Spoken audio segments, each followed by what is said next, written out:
বিসমিল্লাহির রহমানির রহিম। আসসালামু আলাইকুম প্রিয় student. Technique 1 Sohel sir, SSC 2026-2027, HSC এবং degree honours exam 2026, writing class 2, tag question. এক ক্লাসেই যথেষ্ট, এক ক্লাসেই আমরা ট্যাগ কোশ্চেন শেষ করতে পারবো ইনশাল্লাহ। সবাই আমরা এই ভিডিওটি মনোযোগ সহকারে দেখব এবং শুনব। বিসমিল্লাহির রহমানির রহিম। Tag question. ট্যাগ কোশ্চেন করার জন্য টেন্স অনুসারে সাহায্যকারী ভার্ব বসাতে হবে। তো আমাদেরকে ট্যাগ কোশ্চেন জানতে হলে যে টেন্স, সেই টেন্স অনুসারে আমাদেরকে সাহায্যকারী ভার্ব বসাতে হবে। নিচে ডিটেলস দেওয়া আছে, আমি জানাবো পরে। অ্যাফার্মেটিভ সেন্টেন্স থাকলে নেগেটিভ করতে হবে এবং নেগেটিভ সেন্টেন্স থাকলে তা অ্যাফার্মেটিভ ট্যাগ করতে হবে। এটা ক্লিয়ার করে বোঝাতে গেলে ওই সেন্টেন্সটি যদি দেখা যায় সেখানে নট নাই, তবে নটের শর্ট ফর্ম এনটি যোগ করতে হবে। আর যদি দেখা যায় সেখানে নট আছে, তাহলে সেখানে নটটা উঠাই দিতে হবে। সহজে আমরা নিচে গেলেই বুঝতে পারবো। 3 নম্বর অপশানে বলছে সাবজেক্ট অনুসারে প্রোনাউন বসবে।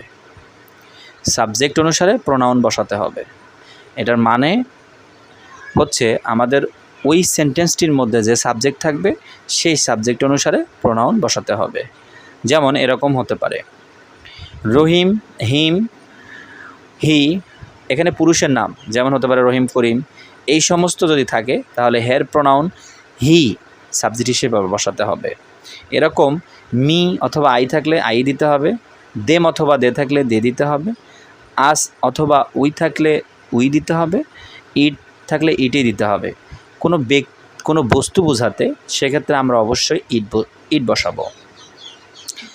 এবং হার, শি বা মহিলাদের নাম বোঝাতে হার অথবা শি মহিলাদের নাম বোঝাতে শি ব্যবহার করব। লেট থাকলে আমরা উই ব্যবহার করব। এই সাবজেক্টগুলো মানে এগুলো হচ্ছে সব সাবজেক্ট।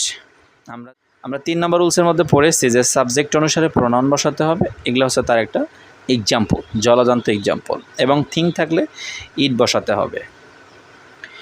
এরপর 4 নম্বর অপশানে বলে রাখছে বাক্যের শেষে একটি প্রশ্নবোধক চিহ্ন বসাতে হবে। এটা অফকোর্স প্রতিটা ট্যাগ কোশ্চেনে আমাদের স্টুডেন্টরা অনেক সময় ভুল করে, দেখা যাচ্ছে লাস্টে ফুল স্টপ দিয়ে আসে। কিন্তু বেসিক্যালি আমাদের বাক্যের শেষে প্রশ্নবোধক চিহ্ন অবশ্যই দিতে হবে। ট্যাগ করতে গেলে প্রশ্নবোধক চিহ্ন অবশ্যই দিতে হবে। এবারে চলে আসি রুল মনে রাখার জাদুর মধ্যে। এখানে বলছে যেগুলো মনে রাখতে আমাদের হবে সেগুলো হচ্ছে অ্যাম নট হচ্ছে আরেন্ট আমরা ব্যবহার করব। যদি কোনো সেন্টেন্সের মধ্যে অ্যাম নট থাকে সেক্ষেত্রে আরেন্ট ব্যবহার করব। শ্যাল নট থাকলে শ্যালেন ব্যবহার করব। উইল নট থাকলে ওন ব্যবহার করব এবং ক্যান নট থাকলে কান্ট ব্যবহার করব। এগুলো মনে রাখতে হবে অবশ্যই আমাদের প্রতিটা স্টুডেন্টকে। এরপর চলে আসি একটা মেইন থিম, যেটা না বললেই নয়।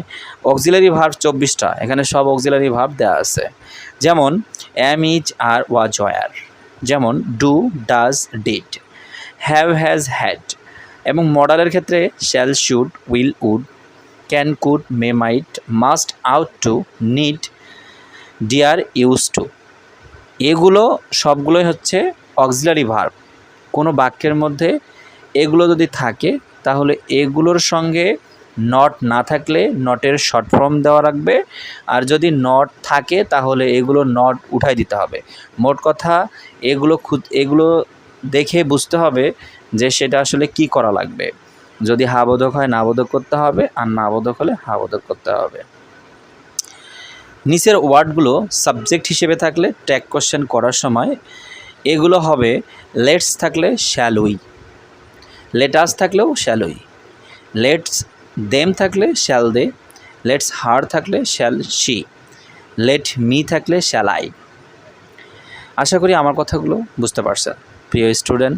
বাক্যের মধ্যে সাহায্যকারী ভার্ব দেয়া না থাকলে, যদি কোনো একটা বাক্যের মধ্যে সাহায্যকারী ভার্ব দেয়া না থাকে সেক্ষেত্রে আমরা ট্যাগ কোশ্চেন করার সময় সাহায্যকারী ভার্ব হিসেবে ডু, ডাজ প্রেজেন্ট ফর্মের ক্ষেত্রে, আর পাস্ট ফর্মের ক্ষেত্রে ডিড ব্যবহার করতে হবে বা ডিড বসাতে হবে।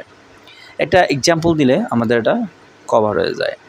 যেমন বলছে ফায়ার বার্নস, এখানে কোনো সাহায্যকারী ভার্ব দেওয়া নাই, কিন্তু লাস্টে এস দেওয়া আছে, এজন্য এটা প্লুরাল, সিঙ্গুলার না প্লুরাল। যার জন্য ডাজেন্ট, যেহেতু প্রেজেন্ট ফর্ম সুতরাং ডাজ, এবং যেহেতু এটা হাবোধক বাক্য তাই ট্যাগ কোশ্চেন করার সময় অবশ্যই নাবোধক করতে হবে, এই জন্য ডাজের সঙ্গে নট দিছে, এই নটের শর্ট ফর্ম অ্যান্টি, সুতরাং আমরা এখানে লিখতে পারবো ডাজেন্ট। যেহেতু এখানে সাবজেক্ট উল্লেখ করা নাই এজন্য আমরা এখানে ইট ব্যবহার করব। এবারে আসা যাক প্রিয় student 3 number rules. All of them, some of them, most of them, majority of them, many of them, every one of them, none of them ইত্যাদি সাবজেক্ট হিসেবে থাকলে, এই সমস্ত জিনিস যদি সাবজেক্ট হিসেবে থাকে তাহলে আমরা এর পরিবর্তে সাবজেক্টটা দিব হচ্ছে দে। এর পরিবর্তে সাবজেক্ট কি দিব? দে। যদি all of them, some of them, most of them, majority of them, many of them, every one of them, none of them ইত্যাদি সাবজেক্ট হিসেবে থাকে তাহলে অবশ্যই দে ইউজ করতে হবে বা দে হিসেবে সাবজেক্ট দিতে হবে। প্রিয় স্টুডেন্ট, উদাহরণস্বরূপ all of them the student has going to college, এখানে যেহেতু অল অফ দেম আছে তাই আমরা সাবজেক্টটাকে কি দিব? দে। আর যেহেতু সাহায্যকারী ভার্বটা হ্যাজ আছে, হ্যাজের সঙ্গে কোনো নট নাই, যেহেতু এটা একটি হাবোধক বাক্য তাই ট্যাগ কোশ্চেন করার সময় সেটিকে নাবোধক করতে হবে, এজন্য হ্যাজেন্ট দে ইউজ করব। ওকে ডিয়ার স্টুডেন্ট, নেক্সট রুলসে চলে আসি। Nothing, something, everything, nothing, nothing, something, everything ইত্যাদি থাকলে সাবজেক্ট হিসেবে ইট ব্যবহার করব। আমি আবারও বলছি, নাথিং, সামথিং, এভরিথিং ইত্যাদি সাবজেক্ট হিসেবে থাকলে অবশ্যই ইট ব্যবহার করব। এক্সাম্পল স্বরূপ আমরা বলে দিতে পারি, nothing is Carter, nothing is Carter. এটাতে অবশ্যই যেহেতু নাথিং দিয়ে শুরু সেই জন্য সাবজেক্টটা আমি কি বলছি? ইট হবে। আর যেহেতু এটা নেগেটিভ বাক্য আর তার আগে যেহেতু ইজ আছে সাহায্যকারী ভাব, ইজটা লিখব। নেগেটিভ বাক্য হওয়ার কারণে এখানে নট বা নটের শর্ট ফর্ম হবে না। আর যেহেতু নাথিং, সামথিং, এভরিথিং আছে এজন্য সাবজেক্টটা হবে ইট। প্রিয় স্টুডেন্ট, আরও কিছু মনে রাখতে হবে, সেটা হচ্ছে train, ship, earth, moon, death, water, sun, summer, time, love, fear, war, charity, hope, beauty, justice, modesty, nature, place, virtue, religion, spring এবং শিশু, ইতর প্রাণী, কালেকটিভ এবং ম্যাটেরিয়াল নাউন যদি সাবজেক্ট হিসেবে ব্যবহৃত হয় তাহলে ইট বসবে। আশা করি আমরা এই সমস্ত জিনিস যদি প্র্যাকটিস করি ট্যাগ কোশ্চেনে আর কখনো সমস্যা হবে না। প্রিয় স্টুডেন্ট, থ্যাংক ইউ।